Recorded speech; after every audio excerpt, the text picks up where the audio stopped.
Expulsada de casa en Navidad, vi por la ventana a mi familia intercambiando regalos. Alimenté a un perro callejero con la única pierna de pavo que tenía. Entonces vi un diamante en su collar. Marqué el número del collar y un billonario ciego contestó diciendo que era su perro de apoyo. Cuando el chofer del billonario me encontró, me entregó algo que cambió mi vida. Me alegra tenerte aquí. Sigue mi historia hasta el final y comenta desde qué ciudad me estás viendo. Así podré ver hasta dónde ha llegado mi historia. Mi nombre es Mónica, tengo 68 años, y esta es la historia de cómo una pata de pavo y un perro callejero cambiaron para siempre el rumbo de mi vida. Pero para entender lo que pasó esa Nochebuena, necesitas saber quién era yo antes de esa noche que lo cambió todo. Había vivido los últimos 5 años en un pequeño apartamento de una habitación en el centro de Denver, sobreviviendo con mi pensión de $500 mensuales. Después de pagar el alquiler de $350 y las cuentas básicas de $120, me quedaban $30 para comida. No era mucho, pero había aprendido a estirar cada centavo. Mi hijo Andrés y su esposa Sofía vivían en una casa de 2 pisos en Aurora, un barrio de clase media donde yo nunca encajé realmente, pero donde siempre esperaba ser bienvenida como familia. El 24 de diciembre del 2031 me desperté con esa extraña mezcla de esperanza y ansiedad que había caracterizado todas mis Navidades durante los últimos años. Andrés había llamado 3 días antes, su voz fría como siempre, para invitarme a la cena familiar. Digo invitarme entre comillas porque sus palabras exactas fueron: «Supongo que puedes venir si quieres, pero no traigas nada raro como el año pasado». El año pasado había llevado un pastel de manzana casero que me había costado $10 hacer, y Sofía lo había tirado a la basura frente a mí, diciendo que tenían suficiente comida gourmet. Me vestí con mi mejor vestido, uno azul marino que había comprado en una tienda de segunda mano por $15 2 años atrás. Me peiné cuidadosamente, me puse un poco de rouge en las mejillas para no verme tan pálida, y tomé el autobús hacia Aurora. El viaje costaba $3.75, dinero que podría haber usado para comprar huevos para toda la semana, pero era Navidad. Tenía que intentarlo una vez más. La casa de Andrés brillaba con luces doradas cuando llegué a las 6 de la tarde. Había guirnaldas costosas en las ventanas, un árbol enorme visible desde la calle y el sonido de risas que llegaba hasta la acera. Me quedé parada frente a la puerta principal por un momento, respirando el aroma de canela y pino que salía de la casa, tratando de reunir el valor para tocar el timbre. Andrés abrió la puerta y inmediatamente supe que algo estaba mal. Su sonrisa era forzada, esa que reservaba para los vecinos cuando quería aparentar ser un buen hijo. «Hola, mamá», dijo, pero no se movió para dejarme entrar. Detrás de él pude ver a Sofía en la cocina, luciendo un vestido rojo que probablemente costaba más de lo que yo ganaba en 2 meses. Había otras personas en la sala, amigos de ellos que yo no conocía, todos bien vestidos, todos riéndose. «¿Puedo pasar?», pregunté, sintiendo que el frío de diciembre se intensificaba a mis espaldas. «Claro, claro», dijo, finalmente haciéndose a un lado, pero su tono no sonaba para nada convincente. Entré y inmediatamente me sentí fuera de lugar. La casa olía a comida cara. Había botellas de vino que costaban más de lo que yo gastaba en comida en un mes, y todos los invitados me miraron con esa mezcla de curiosidad y lástima que me era tan familiar. Sofía se acercó con una sonrisa que no llegaba a sus ojos. «Mónica, ¿qué? Sorpresa verte aquí», dijo, y aunque sus palabras sonaban cordiales, había algo venenoso en su tono. «No sabía que Andrés te había invitado». Mi hijo me miró con irritación. Le dije que podía venir si quería. El resto de la velada fue una tortura silenciosa. Me senté en una esquina de la sala mientras todos los demás charlaban sobre sus trabajos, sus vacaciones, sus planes. Nadie me dirigió la palabra directamente. Cuando sirvieron la cena, me dieron un plato pequeño con un pedazo de pavo seco y algunas verduras, mientras que todos los demás disfrutaban de porciones generosas de todos los platillos. Alrededor de las 9 de la noche, cuando ya había oscurecido completamente, Sofía se acercó a donde yo estaba sentada. «Mónica», me dijo en voz baja, pero lo suficientemente alta para que Andrés pudiera escuchar. Creo que sería mejor que te fueras. Los invitados se sienten incómodos. Sentí como si me hubieran golpeado en el estómago. Miré a mi hijo, esperando que dijera algo, que me defendiera, que recordara que era su madre, pero él simplemente apartó la mirada y murmuró: «Mamá, tal vez es mejor que regreses a casa. Es tarde». Me levanté lentamente, mis piernas temblando no por el frío, sino por la humillación. «¿En serio me están echando?» «No te estamos echando», dijo Andrés, pero su voz sonaba irritada, como si yo fuera una niña caprichosa. «Solo pensamos que estarías más cómoda en tu casa». Caminé hacia la cocina para tomar mi abrigo, y fue entonces cuando vi la mesa del comedor. Había suficiente comida para alimentar a 20 personas. Un pavo enorme, jamón glaseado, 3 tipos de papas, ensaladas elaboradas, postres que se veían como obras de arte. Y ahí, en una charola apartada, había una sola pata de pavo que había sobrado. Sin pensar, la tomé y la envolví en una servilleta. «¿Qué estás haciendo?», preguntó Sofía, su voz llena de disgusto. «Tomo esto», respondí, sosteniéndola en alto. «Total, van a tirarlo a la basura como el año pasado». Andrés se puso rojo de vergüenza. «Mamá, por favor, no hagas una escena». Pero yo ya estaba caminando hacia la puerta. Al salir, escuché risas desde la sala, y supe que estaban hablando de mí, de la madre pobre e embarazosa que había tomado sobras como un animal hambriento. Caminé las 6 cuadras hasta la parada del autobús en la 17 y Welton, abrazando mi abrigo delgado contra el viento helado. No había autobuses después de las 10, así que tendría que caminar las 12 millas de vuelta a mi apartamento. Mis pies ya me dolían en los zapatos baratos, y el frío se filtraba a través de mi ropa como si fuera de papel. Fue en esa esquina, bajo la luz parpadeante de un poste, donde lo vi.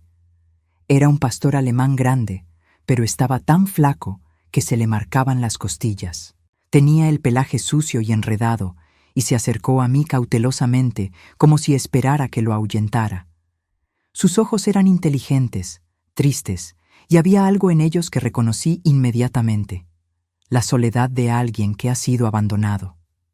«Hola, mi amor», le susurré, extendiéndole la mano para que la oliera. Se acercó más, moviendo la cola ligeramente, y fue entonces cuando noté algo extraordinario. Alrededor de su cuello había un collar que brillaba incluso bajo la luz tenue del poste. No era un collar cualquiera de perro callejero. Era elegante, caro, con lo que parecía ser un diamante enorme en el centro. Me agaché para verlo mejor, y mi corazón se aceleró. Ese no era vidrio, era real. El perro me miró con esos ojos suplicantes, y supe exactamente lo que tenía que hacer. Desenvolvé la pata de pavo y se la ofrecí. Él la devoró en segundos, como si no hubiera comido en días, y después se sentó a mis pies, como si supiera que yo entendía su dolor. «Los dos estamos solos en Nochebuena, ¿verdad, mi amor?», le dije, acariciando su cabeza sucia.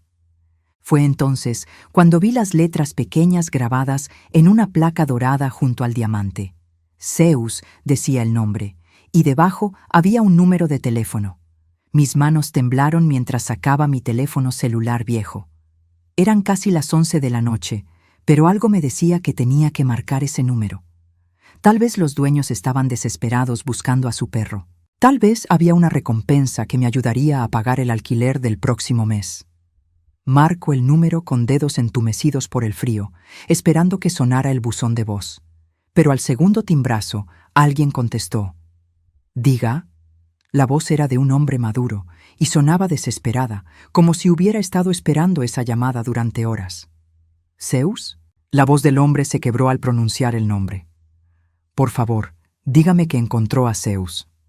Miré hacia abajo, donde el pastor alemán seguía sentado a mis pies, observándome con esos ojos inteligentes y tristes. El collar con el diamante brillaba suavemente bajo la luz del poste. «Sí», respondí, mi propia voz temblando por el frío y la emoción. «Encontré a un pastor alemán con ese nombre en el collar. Está conmigo ahora». Escuché un sollozo del otro lado de la línea, un sonido tan puro de alivio que me hizo temblar más que el viento helado de diciembre. «Gracias a Dios», murmuró el hombre. «Gracias a Dios. ¿Dónde están? ¿Está bien? ¿Está herido?» «Está flaco, pero parece estar bien», dije, acariciando la cabeza de Zeus. «Estamos en la intersección de la 17 con Welton, en el centro de Denver». «No se muevan de ahí», dijo la voz con urgencia. «Mi chofer estará ahí en 15 minutos. Por favor, no se vayan. Y por favor, cuide de él hasta que lleguemos». La llamada se cortó, y me quedé ahí parada en la calle vacía, con un perro de diamantes y 500,000 preguntas dando vueltas en mi cabeza. Zeus se acurrucó contra mis piernas, compartiendo su calor corporal conmigo, como si supiera que ambos necesitábamos consolarnos mutuamente. Exactamente 14 minutos después, una limusina negra se detuvo frente a nosotros. Era el tipo de vehículo que yo solo había visto en películas, tan largo que ocupaba casi media cuadra. Un hombre uniformado salió del asiento del conductor y se acercó a nosotros con una sonrisa amable. «¿Usted es la señora que encontró a Zeus?», preguntó con respeto. Asentí, sintiéndome súbitamente consciente de mi vestido barato y mis zapatos gastados. «Soy Marcus, el chofer del señor Whitmore. Él está muy agradecido con usted», dijo, abriendo la puerta trasera de la limusina. «¿Podrían acompañarnos, por favor?» Por un momento dudé. Todo esto parecía surrealista. Hace una hora estaba siendo humillada por mi propia familia, y ahora un chofer de limusina me estaba pidiendo cortésmente que subiera a un vehículo que probablemente costaba más que todo lo que yo había ganado en mi vida. Pero Zeus ya estaba caminando hacia la limusina, como si supiera exactamente dónde pertenecía. El interior de la limusina era como entrar a otro mundo. Los asientos eran de cuero suave que se sentía como mantequilla bajo mis dedos. Había una botella de agua fría esperándome, y el aire era cálido y olía a madera cara. Zeus se acomodó inmediatamente en el asiento de enfrente, como si hubiera nacido para esa vida de lujo. Marcus manejó en silencio a través de las calles de Denver, dirigiéndose hacia Cherry Hills Village, uno de los vecindarios más exclusivos de la ciudad. Yo había limpiado casas ahí cuando era más joven y necesitaba dinero extra, pero nunca había estado dentro de una de esas mansiones como invitada. Cuando llegamos al 85 de Country Club Lane, mi respiración se cortó. La casa no era una casa, era una mansión que parecía un palacio. Tenía al menos 20 habitaciones, jardines que se extendían más allá de lo que podía ver en la oscuridad, y más luces de Navidad que toda mi cuadra combinada. Marcus me ayudó a bajar de la limusina, y Zeus corrió inmediatamente hacia la puerta principal, que se abrió antes de que llegáramos. Y ahí fue cuando lo vi. El hombre en la puerta estaba en una silla de ruedas, pero había algo en él que irradiaba fuerza y dignidad. Tenía aproximadamente 60 años, cabello plateado perfectamente peinado, y usaba un suéter de cachemira que probablemente costaba más que mi alquiler de 6 meses. Pero lo que más me impactó fueron sus ojos. Estaban nublados por cataratas y me di cuenta de que era ciego. «Zeus», murmuró, y su voz se quebró completamente. El perro corrió hacia él, saltando suavemente para poner sus patas delanteras en el regazo del hombre sin lastimarlo. Era obvio que habían hecho esto miles de veces antes. Observé cómo el hombre acariciaba a Zeus con manos temblorosas, murmurando palabras de amor y alivio. Había algo en esa escena que me hizo llorar. Una ternura tan pura que contrastaba completamente con la frialdad que había experimentado en casa de mi hijo apenas unas horas antes. Después de varios minutos, el hombre levantó la cabeza en mi dirección. «Usted debe ser la ángel que encontró a Zeus», dijo, y su voz tenía un acento refinado, educado. «Soy Benjamin Whitmore. No tengo palabras para agradecerle lo que hizo esta noche». «No fue nada», respondí, sintiéndome súbitamente pequeña frente a tanta elegancia. «Solo». Estábamos los dos solos en la calle.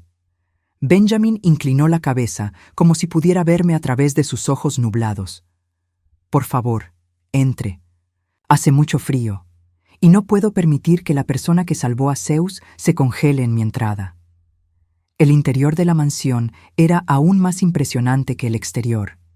Los techos eran tan altos que mi voz hacía eco. Había pinturas que reconocí de museos en las paredes y alfombras persas tan suaves que mis zapatos baratos se hundían en ellas como en nubes. Benjamin me guió hasta una sala con una chimenea encendida. El calor se sintió como un abrazo después de las horas que había pasado en el frío. Zeus se acostó inmediatamente frente al fuego, como si nunca se hubiera ido. ¿Puedo ofrecerle algo de beber?, preguntó Benjamin.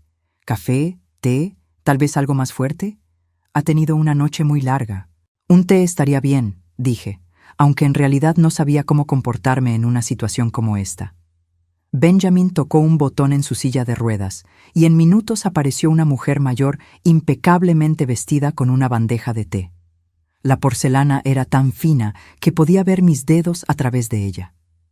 «Cuénteme», dijo Benjamin, inclinándose hacia adelante. «¿Cómo encontró a Zeus? ¿Dónde estaba?» Le conté sobre la intersección, sobre cómo Zeus se había acercado a mí, sobre cómo había compartido mi pata de pavo con él. No mencioné nada sobre la humillación en casa de Andrés. Esa parte de la historia me parecía demasiado patética para compartir con un hombre que obviamente vivía en un mundo completamente diferente al mío. Mientras hablaba, noté que Benjamin escuchaba con una intensidad extraordinaria, como si cada palabra fuera importante. Era la primera vez en años que alguien me prestaba atención completa de esa manera. Zeus desapareció hace 3 días, explicó cuando terminé mi historia. Es mi perro de apoyo emocional. Perdí a mi esposa Helena hace 2 años, y Zeus. Bueno, Zeus es lo único que me mantiene cuerdo algunos días. Su voz se volvió distante, triste. Helena era quien lo cuidaba principalmente. Ese collar que vio, con el diamante, fue el último regalo que ella le compró antes de morir. Vale $30,000, pero para mí no tiene precio. $30,000. El número daba vueltas en mi cabeza. Había estado acariciando a un perro que llevaba puesto más dinero del que yo vería en 5 años. Helena murió en un accidente automovilístico, continuó Benjamin. Iba conduciendo cuando vio a Zeus siendo golpeado por otro carro. Se desvió para salvarlo y... Su voz se quebró. Ella murió, pero Zeus sobrevivió. Desde entonces, él es lo único que me conecta con ella. Nos quedamos en silencio por un momento, solo el sonido del fuego crepitando y la respiración suave de Zeus llenando la habitación. «Por favor», dijo Benjamin finalmente, «díjeme cómo puedo compensarla por traer a Zeus de vuelta a casa». «No necesita hacer nada», respondí rápidamente. «En serio, no fue». «Insisto», interrumpió, y había algo en su tono que me hizo detenerme. «Usted no entiende lo que Zeus significa para mí. Sin él, yo. Bueno, no sé qué habría hecho». Se quedó callado por un momento, y después agregó algo que me hizo temblar. «Hay algo en su voz que me resulta familiar. ¿Cómo dijo que se llamaba?» «Mónica», respondí. «Mónica Herrera». Benjamin se puso rígido en su silla, sus manos aferrándose a los brazos como si hubiera visto un fantasma. Sus ojos nublados se llenaron de lágrimas. «Enfermera Mónica», susurró, su voz apenas audible. «Dios mío, usted salvó mi vida». Mi mente se quedó completamente en blanco. ¿Enfermera Mónica? El té se me enfrió en las manos mientras miraba a Benjamin, tratando de procesar lo que acababa de decir. Sus ojos nublados estaban fijos en mí, y había una intensidad en su expresión que me hizo sentir como si pudiera verme perfectamente a pesar de su ceguera. «No entiendo», murmuré, mi voz apenas audible sobre el crepitar del fuego. Benjamin se inclinó hacia adelante en su silla de ruedas, sus manos temblando ligeramente. Children's Hospital, Colorado, 1979. Yo tenía 8 años y acababa de perder la vista por una infección que los doctores no pudieron detener a tiempo. Mi respiración se cortó. Children's Hospital, 1979. Yo tenía 16 años entonces, trabajando como voluntaria en el hospital infantil los fines de semana para ganar dinero extra para mis estudios de enfermería. «El niño en la habitación 212», susurré, y de repente todo regresó a mí como una avalancha de memorias. Benjamin sonrió, y era la sonrisa más triste y hermosa que había visto jamás. Usted se acuerda. ¿Cómo podría olvidarlo? Era un niño pequeño, asustado, que había perdido la vista de la noche a la mañana. Sus padres eran personas frías, exitosas, que visitaban el hospital como si fuera una obligación social. Su madre siempre olía a perfume caro y hablaba de él como si no estuviera presente, discutiendo con los doctores sobre costos y tratamientos como si fuera un problema financiero que resolver. Su padre rara vez hablaba, solo firmaba papeles y miraba su reloj constantemente. Usted era la única persona en ese hospital que me hablaba como si yo fuera una persona real, dijo Benjamin, su voz quebrada por la emoción. Todos los demás me hablaban más alto, como si ser ciego también me hubiera vuelto sordo, o me hablaban en ese tono condescendiente que usas con los niños pequeños. Pero usted se detuvo, secándose las lágrimas que corrían por sus mejillas. Usted me enseñó a sentir las cosas con las manos, continuó. ¿Se acuerda? Me trajo flores para que pudiera oler las diferentes fragancias. Me enseñó a distinguir entre los sonidos del hospital, a escuchar los pasos de las enfermeras para saber quién se acercaba. Me leyó libros, no libros para niños, sino historias reales de aventura. Las memorias regresaron con fuerza abrumadora. Recuerdo que había algo en ese niño que me partía el corazón. No era solo que hubiera perdido la vista, sino la forma en que sus propios padres lo trataban como si fuera una inconveniencia. Yo trabajaba doble turno los fines de semana solo para poder pasar tiempo extra con él. Le enseñé braille básico, dije lentamente, las memorias volviéndose más claras, con cartas que hice con cartón y alfileres, y me enseñó a caminar con bastón, agregó Benjamin. Sus padres querían contratarme un instructor profesional, pero usted dijo que podía enseñarme lo básico. Pasó horas conmigo en los pasillos del hospital, dejándome chocar contra las paredes hasta que aprendí a sentir el espacio. Recordé esas tardes. Mis pies me dolían después de estar parada todo el día, pero no podía irme a casa sabiendo que ese niño estaba solo en su cuarto, asustado y confundido. Sus padres venían 1 hora al día, si acaso, y el resto del tiempo los enfermeros estaban demasiado ocupados para darle la atención emocional que necesitaba. Pero lo más importante, dijo Benjamin, su voz ahora firme y clara, fue lo que me dijo el día que me dieron de alta. Mi corazón se aceleró. Recordaba ese día vívidamente. Los padres de Benjamin habían llegado con papeles para llevárselo a una escuela especial en otro estado, un lugar caro donde podrían lidiar apropiadamente con su condición. El niño estaba aterrorizado. Le dije que ser ciego no lo convertiría en menos que cualquier otra persona, susurré. Usted me dijo. Benjamin hizo una pausa, cerrando sus ojos nublados. Benjamin, tu vista se fue, pero tu mente, tu corazón, tu fuerza, todo eso sigue ahí. Los ojos solo ven lo que está afuera. La verdadera visión viene de adentro. Y tú tienes más visión que la mayoría de las personas que conozco. Las lágrimas corrían libremente por mi cara ahora. Había olvidado esas palabras exactas, pero recordaba la desesperación en su voz cuando me preguntó si alguna vez podría ser normal otra vez. Esas palabras me salvaron la vida, Mónica, dijo Benjamin. Durante los años siguientes, cada vez que me sentía perdido, las recordaba. Cuando mis padres me mandaron a escuelas donde me trataban como si fuera defectuoso, recordaba que usted creía que podía hacer cualquier cosa que me propusiera. Se secó las lágrimas y continuó. Usé esas palabras para graduarme con honores de Harvard. Las usé para construir mi primera empresa cuando tenía 25 años.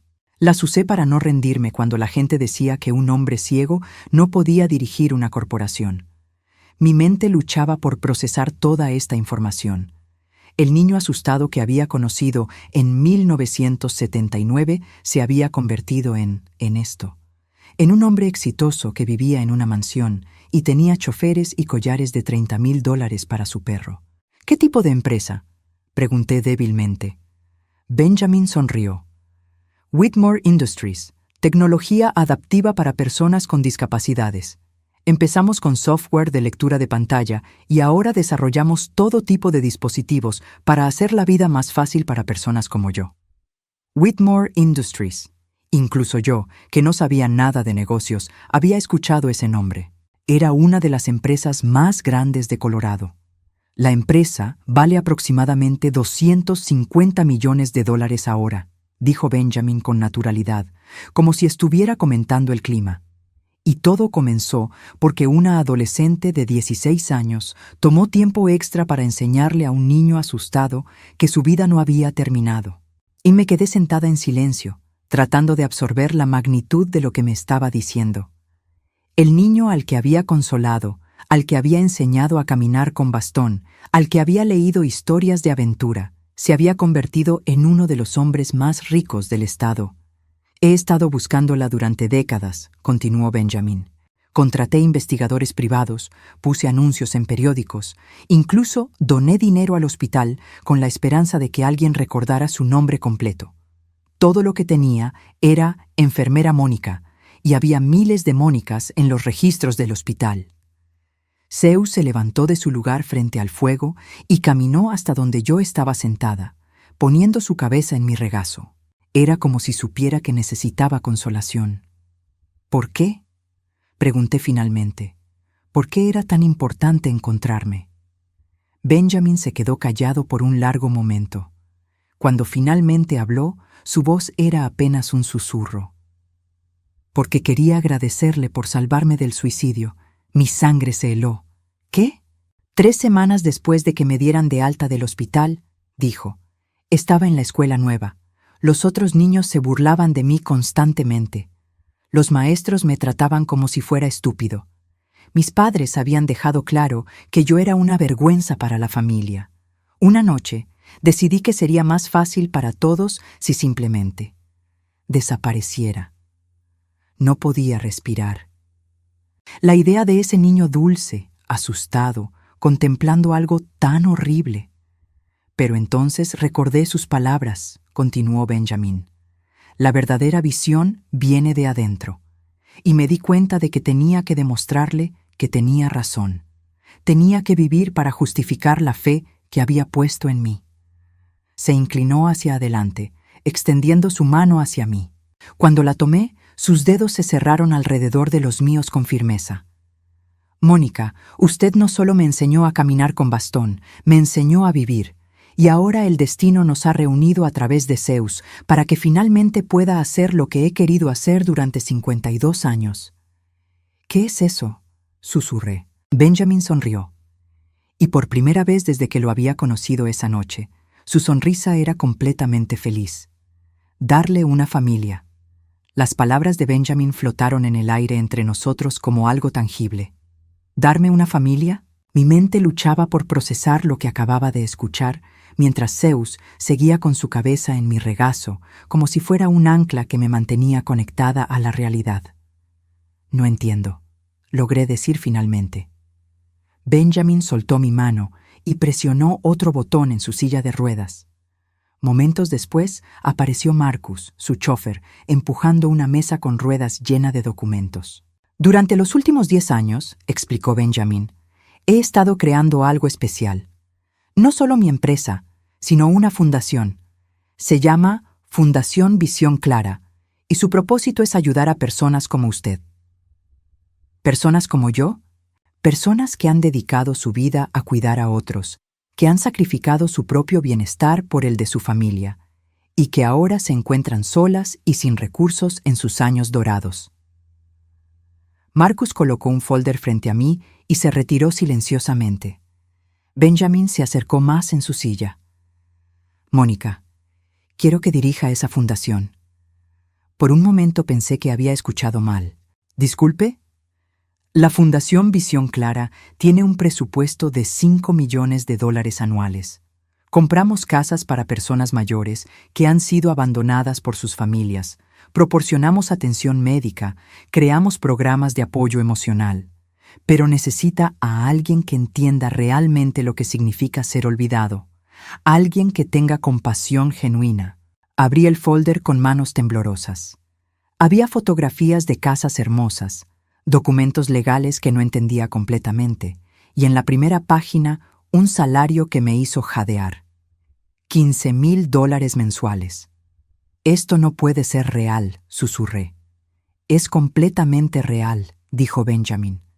El puesto incluye una casa aquí en Cherry Hills Village, valor de $800,000, un automóvil, seguro médico completo, y más importante aún, la oportunidad de ayudar a cientos de personas que están pasando exactamente por lo que usted pasó esta noche. Cerré el folder, mi mente dando vueltas, Benjamin, esto es increíble, pero yo no tengo experiencia dirigiendo una fundación. No tengo educación universitaria, no tengo contactos importantes. Mónica, me interrumpió suavemente. ¿Cree que aprendí a dirigir una empresa de $250 millones porque tenía un título o contactos importantes? Lo aprendí porque tenía determinación, compasión, y porque una enfermera de 16 años me enseñó que la verdadera fuerza viene de adentro. Zeus levantó su cabeza y me miró directamente a los ojos, como si estuviera tratando de convencerme de algo. Además, continuó Benjamin, ya tiene toda la experiencia que necesita. Ha pasado los últimos años cuidando a una familia que no la valoraba. Ha sobrevivido con $500 mensuales y aún así mantuvo su dignidad y bondad. Ha sacrificado sus propias necesidades por otros. Eso es exactamente el tipo de experiencia que esta posición requiere. Me levanté y caminé hacia la ventana, mirando los jardines iluminados que se extendían hasta donde alcanzaba la vista. Todo esto parecía un sueño imposible. Hace unas horas estaba siendo humillada por mi propia familia, durmiendo en una parada de autobús en el frío, y ahora. ¿Puedo preguntarle algo?, dije, volviéndome hacia él. Por supuesto. ¿Por qué no se casó otra vez después de que murió Elena? Un hombre como usted, con todo lo que tiene. Benjamin sonrió tristemente. Porque aprendí la diferencia entre las personas que me aman por quien soy y las que me aman por lo que tengo. Después de que Elena murió, aparecieron docenas de mujeres interesadas en consolarme. Pero cuando las ponía a prueba, cuando les preguntaba si estarían conmigo si perdiera todo mi dinero mañana, la respuesta siempre era la misma. Se quedó callado por un momento. Usted, en cambio, compartió su última comida con Zeus sin saber quién era yo. Eso me dice todo lo que necesito saber sobre su carácter. Mi teléfono comenzó a sonar en ese momento, interrumpiendo la conversación. Era Andrés. Miré la pantalla, dudando si contestar, pero Benjamin notó mi hesitación. ¿Es alguien importante?, preguntó. Es mi hijo, dije con voz tensa. Conteste. Tal vez esto le ayude a entender por qué esta oportunidad es tan importante. Presioné el botón verde con dedos temblorosos. ¿Diga? Mamá, ¿dónde diablos estás? La voz de Andrés sonaba irritada, no preocupada. Sofía dice que tomaste comida de la casa. Eso es muy vergonzoso. ¿Qué van a pensar los vecinos? Mi estómago se revolvió.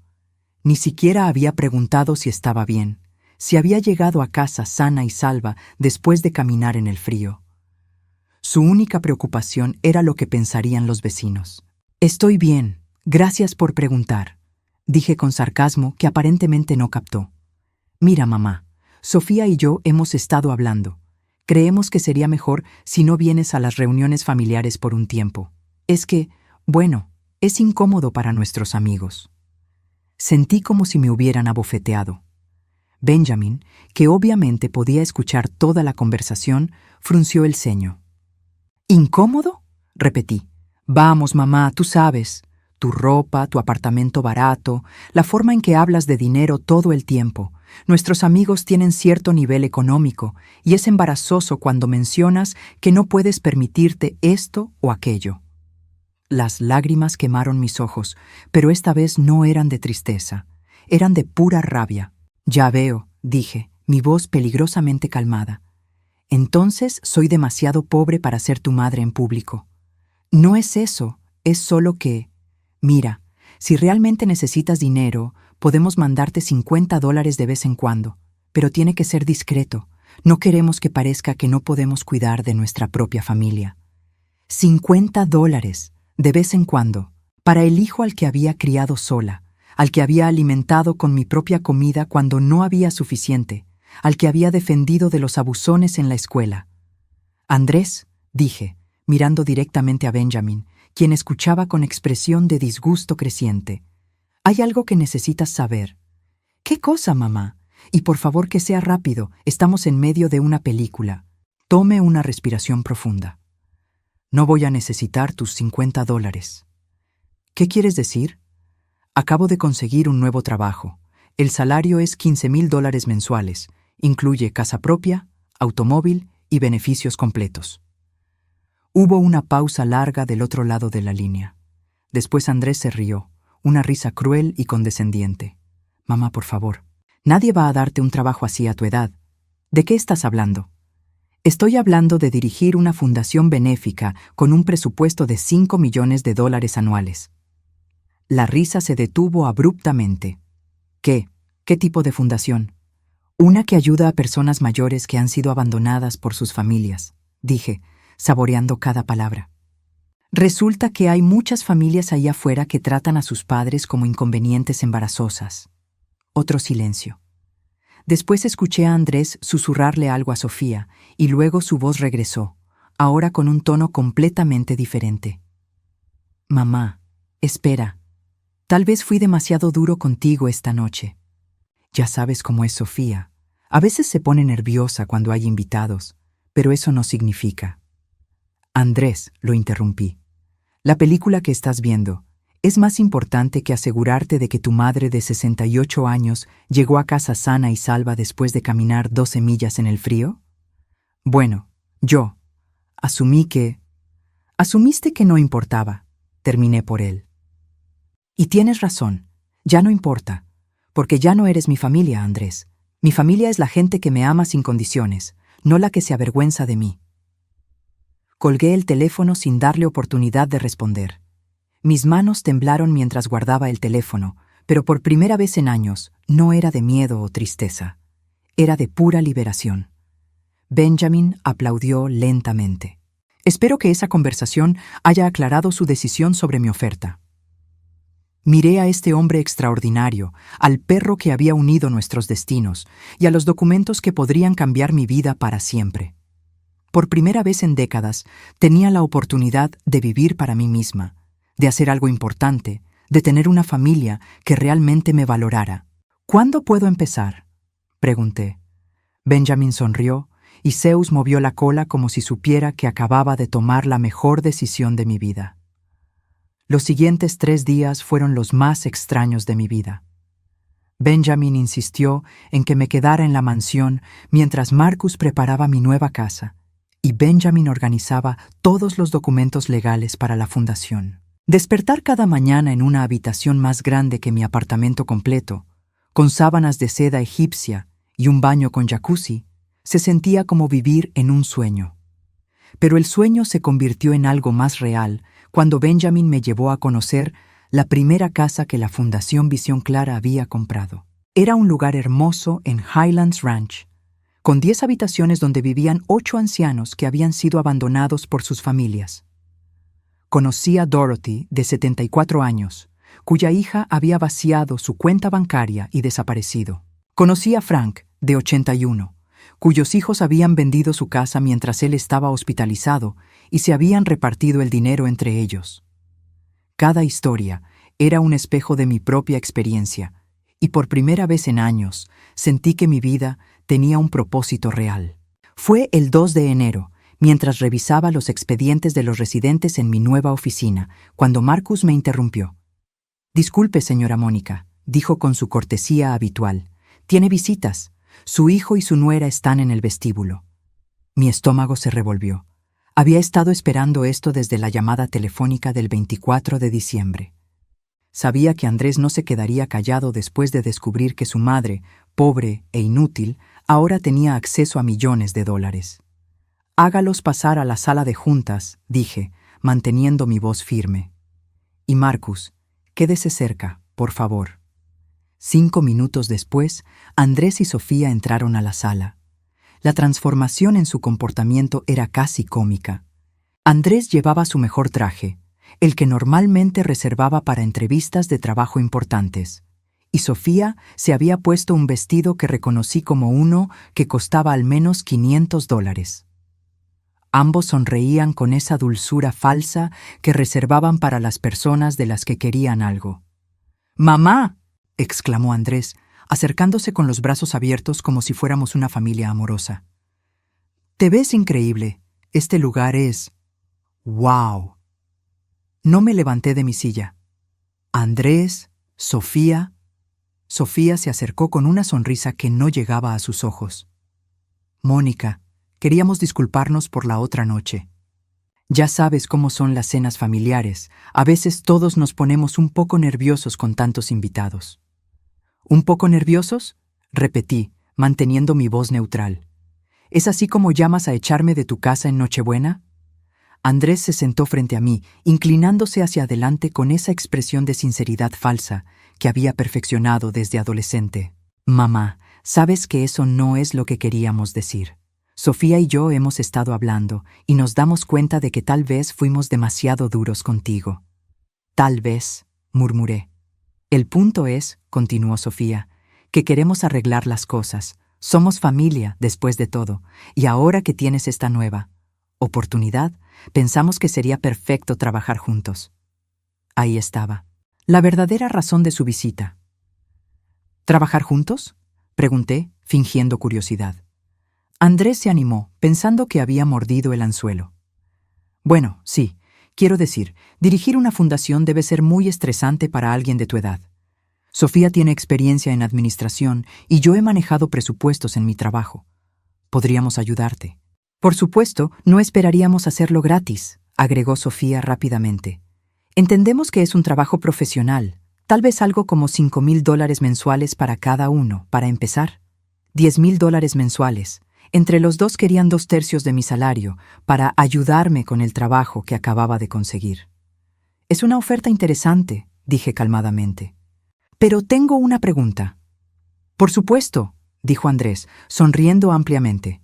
«¿Qué experiencia tienes tú con administración de fundaciones benéficas, Andrés?». Su sonrisa vaciló ligeramente.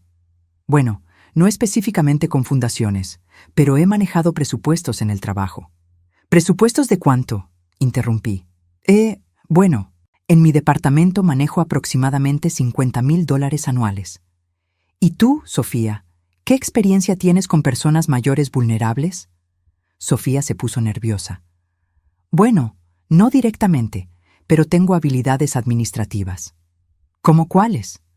«Organizo eventos, manejo redes sociales». Me recliné en mi silla, estudiando sus caras. «Déjenme asegurarme de que entiendo esto correctamente. Ustedes me echaron de su casa en Nochebuena porque era una vergüenza para su círculo social. Andrés me dijo por teléfono que era demasiado embarazosa para estar cerca de sus amigos. Y ahora quieren que les pague $10,000 mensuales para que me ayuden con mi trabajo».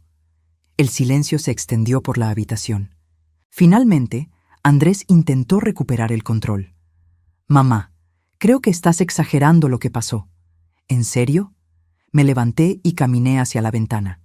«Marcus, ¿podrías reproducir la grabación de la llamada telefónica del 24 de diciembre, por favor?». Marcus, quien había estado esperando discretamente junto a la puerta, se acercó con una grabadora pequeña. En Colorado es legal grabar llamadas telefónicas si al menos una parte está de acuerdo, y Benjamin había insistido en que grabáramos la conversación para proteger mis intereses. La voz de Andrés llenó la habitación. «Nuestros amigos tienen cierto nivel económico y es embarazoso cuando mencionas que no puedes permitirte esto o aquello. Si realmente necesitas dinero, podemos mandarte $50 de vez en cuando, pero tiene que ser discreto. No queremos que parezca que no podemos cuidar de nuestra propia familia». Las caras de Andrés y Sofía se pusieron blancas. Sofía intentó hablar primero. «Mónica, eso fue sacado de contexto». «¿Qué contexto justifica decirle a tu madre de 68 años que es demasiado embarazosa para estar cerca de tus amigos?», pregunté, volviéndome hacia ellos. Andrés se puso de pie, su máscara de falsa sinceridad comenzando a deslizarse. «Mira, mamá, todos dijimos cosas de las que nos arrepentimos, pero...». «No», lo interrumpí firmemente. «Yo no dije nada de lo que me arrepienta. Tú sí». Benjamin entró a la sala en ese momento, empujando su silla de ruedas silenciosamente. Zeus caminaba a su lado. La presencia de ambos cambió inmediatamente la energía de la habitación. «Señora Herrera», dijo Benjamin formalmente, «disculpe la interrupción, pero necesitamos revisar los presupuestos para el nuevo centro de día». Andrés y Sofía se quedaron boquiabiertos. Obviamente, no habían esperado conocer al hombre que me había dado esta oportunidad, y la realidad de su riqueza evidente los dejó sin palabras. «Por supuesto, señor Whitmore», respondí. «¿Conoce a mi hijo Andrés y su esposa Sofía?» Benjamin asintió cortésmente. «Un placer conocerlos. Mónica me ha contado mucho sobre ustedes». «El placer es nuestro», tartamudeó Sofía, claramente impresionada por la presencia de Benjamin. «Su fundación suena maravillosa». «Lo es», dijo Benjamin. «Mónica ha demostrado ser exactamente la líder que necesitábamos. Su comprensión de las dinámicas familiares tóxicas es particularmente valiosa». El golpe fue sutil, pero efectivo. Andrés se puso rojo. «Señor Whitmore», dijo Andrés, intentando recuperar algo de compostura, «tal vez podríamos hablar sobre formas en que mi esposa y yo podríamos contribuir a la fundación». Benjamin inclinó la cabeza. ¿Qué tipo de contribuciones tenían en mente? «Bueno, administración, manejo de presupuestos, ese tipo de cosas», dijo Andrés con más confianza. «Interesante», dijo Benjamin. «¿Cuánta experiencia tienen trabajando con presupuestos de $5 millones anuales?» Otro silencio incómodo. «Porque verán», continuó Benjamin, «las personas que administran fondos para ancianos vulnerables deben tener integridad absoluta. No podemos arriesgarnos a contratar a alguien que podría aprovecharse de personas indefensas». Sofía frunció el ceño. «¿Está insinuando algo?» Benjamin sonrió fríamente.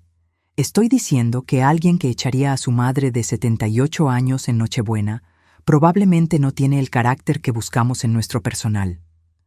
68, corregí automáticamente, pero estaba disfrutando del momento. La verdad había salido finalmente, y por primera vez en mi vida tenía el poder. Andrés y Sofía se dieron cuenta de que su plan de manipulación había fracasado completamente.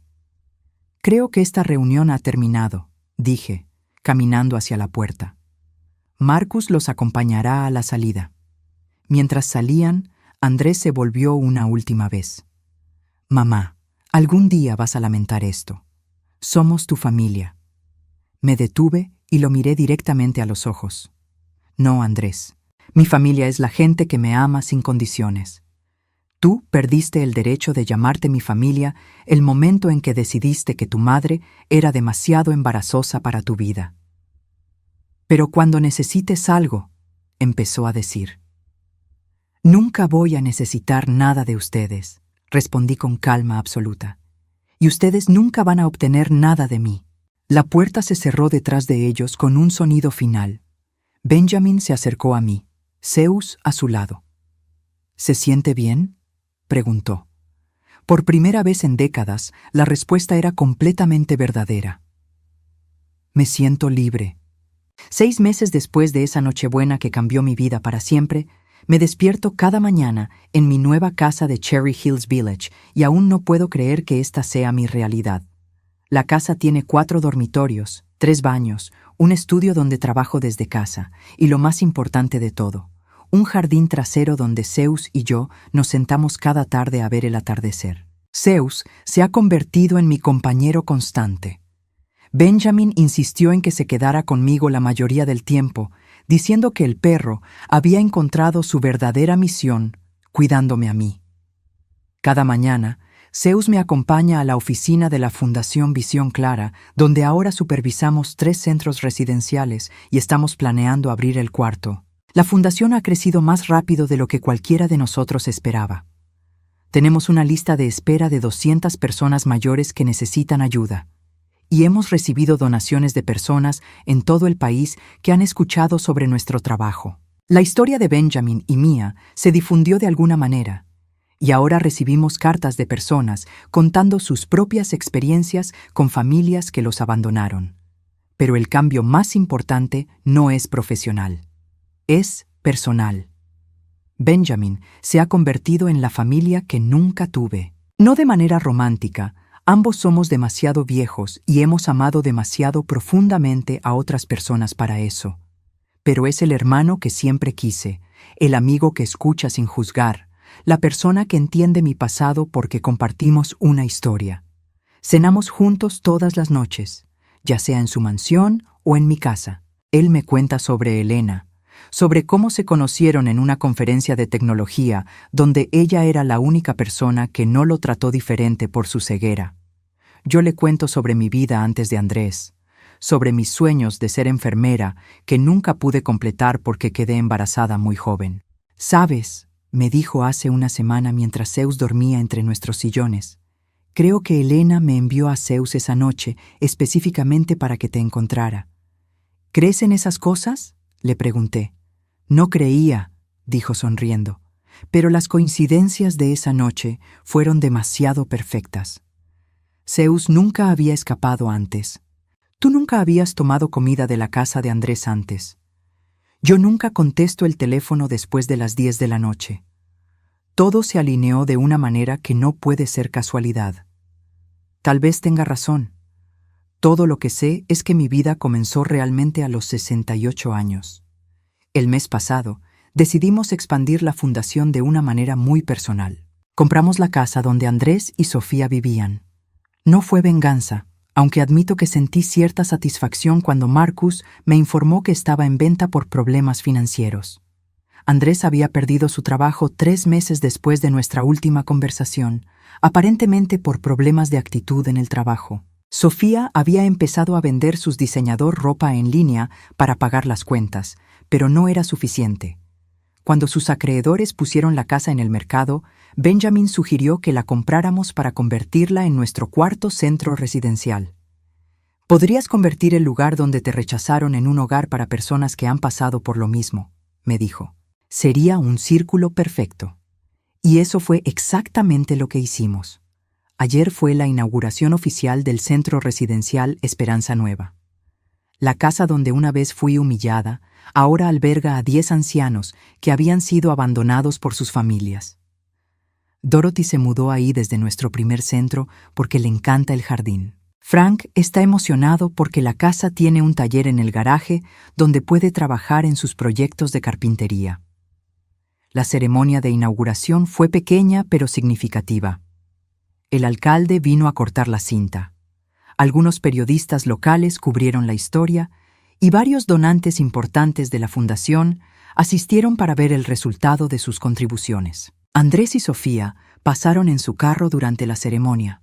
Los vi a través de la ventana de la sala de estar, conduciendo lentamente por la calle donde una vez vivieron. Andrés estaba conduciendo un carro usado que probablemente costó menos de $10,000, muy diferente del BMW que tenía antes. Sofía estaba en el asiento del pasajero, mirando por la ventana hacia su antigua casa, ahora decorada con globos y letreros de la fundación. Se detuvieron por unos minutos frente a la casa y pude ver que estaban hablando, tal vez discutiendo por la forma en que Sofía gesticulaba. Después de unos minutos, se alejaron. No sentí tristeza por ellos, no sentí satisfacción tampoco, solo sentí nada. Habían tomado sus decisiones y yo había tomado las mías. Esa noche, después de que todos los invitados se fueron y los nuevos residentes se instalaron en sus habitaciones, Benjamin y yo nos sentamos en el jardín trasero de la casa con Zeus entre nosotros. «¿Cómo te sientes?», me preguntó. Miré la casa iluminada, donde 10 personas que habían sido rechazadas por sus familias ahora tenían un hogar seguro y amoroso. Pensé en los otros 30 residentes en nuestros otros 3 centros. Pensé en las 200 personas en nuestra lista de espera que pronto tendrían su propia oportunidad de comenzar de nuevo. «Me siento útil», dije finalmente. Por primera vez en mi vida, siento que lo que hago importa realmente. Benjamin sonrió. Elena solía decir que el propósito de la vida no es ser feliz, es ser útil, ser honorable, ser compasivo, hacer alguna diferencia que hayas vivido y vivido bien. Suena como una mujer sabia. Lo era. y creo que estaría orgullosa de lo que hemos construido juntos. Zeus se levantó y puso su cabeza en mi regazo, igual que había hecho esa primera noche en la calle. Su collar con el diamante de $30,000 brillaba suavemente bajo las luces del jardín. ¿Sabes lo que me parece más increíble de todo esto?, le dije a Benjamin. ¿Qué? Que empezó con un acto de bondad hacia un perro hambriento. No esperaba nada a cambio. Solo quería ayudar a alguien que estaba solo. Exactamente, dijo Benjamin. Y esa es la diferencia entre nosotros y personas como tu hijo. Nosotros ayudamos porque es lo correcto, no porque esperamos obtener algo a cambio. Nos quedamos sentados en silencio por un rato, disfrutando de la tranquilidad de la noche. Por primera vez en décadas, no tenía ansiedad sobre el futuro, no tenía preocupaciones sobre dinero, no tenía miedo de ser abandonada. Mi teléfono sonó, interrumpiendo mis pensamientos. Era un número que no reconocía. «Diga», contesté. «Señora Herrera, habla la doctora Martínez del Hospital Presbyterian. Tenemos aquí a un señor que dice ser su hijo». Mi estómago se hundió. «¿Qué pasó?» «Tuvo un accidente automovilístico. No es grave, pero necesitamos que alguien venga a buscarlo. Dice que no tiene dinero para un taxi». Miré a Benjamin, quien había escuchado toda la conversación. «Dile que llame a un Uber», murmuró Zeus moviendo la cola como si estuviera de acuerdo. Por un momento consideré simplemente colgar. Después de todo lo que había pasado, después de todas las veces que me habían rechazado y humillado, ¿realmente tenía que ayudarlos una vez más? Pero después miré alrededor del jardín, a la casa llena de personas que ahora tenían una segunda oportunidad, a Benjamin, quien me había dado mi propia segunda oportunidad, y a Zeus, quien había sido el catalizador para todo. «Doctora Martínez», dije finalmente, «voy para allá, pero no voy como su madre. Voy como directora de una fundación que ayuda a personas en crisis. Y cuando llegue ahí, voy a explicarle exactamente cuál es la diferencia». Colgué el teléfono y miré a Benjamin. «¿Estás segura?», preguntó. «Completamente», respondí poniéndome de pie. Zeus se levantó conmigo, listo para acompañarme a donde quiera que fuera. Es hora de que Andrés aprenda que la bondad no es algo que se puede exigir o dar por sentado. Es algo que se gana. Mientras caminábamos hacia mi carro, Benjamin gritó detrás de mí. «¡Mónica!». Me volví. «Estoy orgulloso de ti», dijo simplemente. Por primera vez en mi vida, esas palabras vinieron de alguien que realmente conocía mi valor. Y eso lo cambió todo.